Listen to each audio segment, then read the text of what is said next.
10 things you probably didn't know about Daniel Negreanu. Number 10. Daniel Negreanu refused to join PokerStars at first. Daniel Negreanu and PokerStars go way back, but it turns out that Daniel could have signed with Stars from the beginning but chose not to. In 2001, Isai Scheinberg was looking for investors in the company that became PokerStars. Badger signed on, but Negreanu decided to pass. Number 9. Negreanu loved Hearthstone app immediately. Negreanu is among many poker players who have downloaded the app, but he fell in love with it immediately. He was getting ready to go to a party when he began playing the app. Nearly 6 hours later, he realized he had missed the party. In the game, players use cards to fight matches between heroes and minions. Who goes first and which character is played weighs heavily on the outcome of the game. There are costs to every decision and rewards for completing daily quests, so the strategy involved and the player versus player action obviously appeal to Negreanu. Number 8.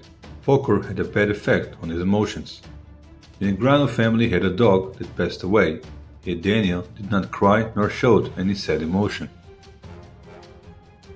By that time, he had already been playing poker on a daily basis and was getting better and better, including controlling his emotions. He was getting better and better at hiding his emotions, and that ability spilled over to his personal life and had a negative effect on him, basically numbing his heart. The life lesson he learned from this experience was to not be afraid to show your feelings outside the game. Number 7.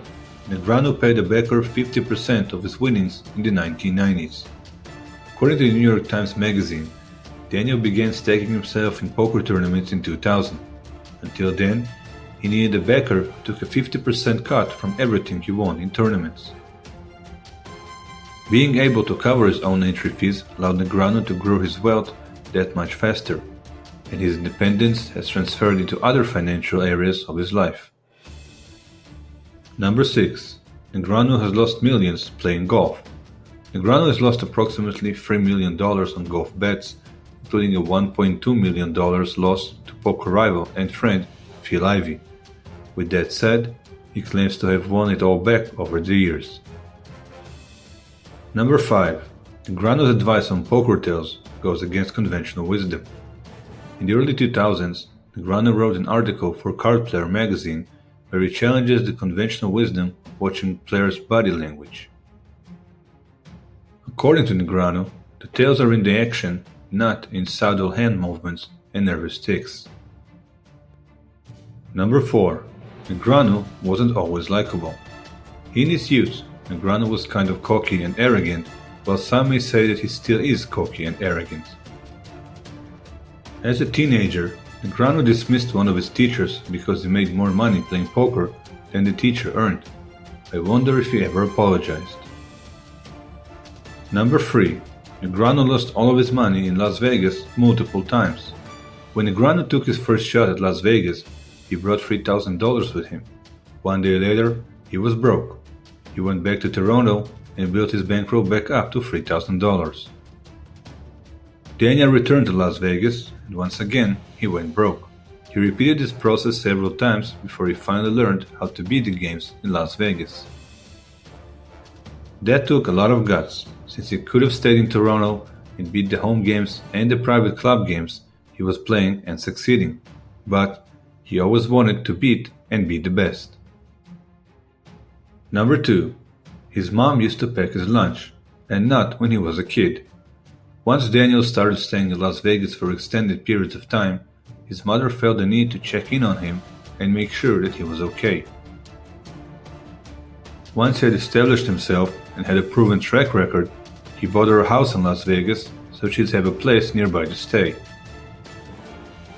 She made him a bagged lunch to take to the table, and in fact, also started to make lunches for some of his friends, including Phil Ivey.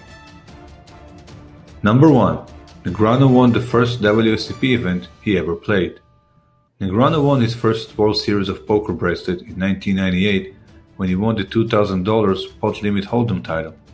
He was also the youngest WSOP bracelet winner at the time of his win.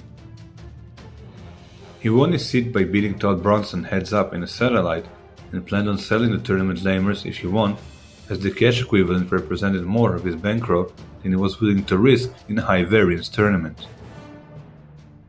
However, Bronson offered to take a piece of him, so it gave Daniel the confidence he needed to enter. Negreanu admitted that his heads-up opponent, Dominic Burke, was so much better than him at pot limit hold'em, and said that it almost seemed like he shouldn't have won. Negreanu said that it was just surreal because it felt like he didn't deserve it yet. It was too early in the game and was his first event, yet he ended up winning it. Thank you for watching. If you enjoyed our video, please like and subscribe to our channel for more interesting and entertaining videos about poker and the world of poker. Have a great day.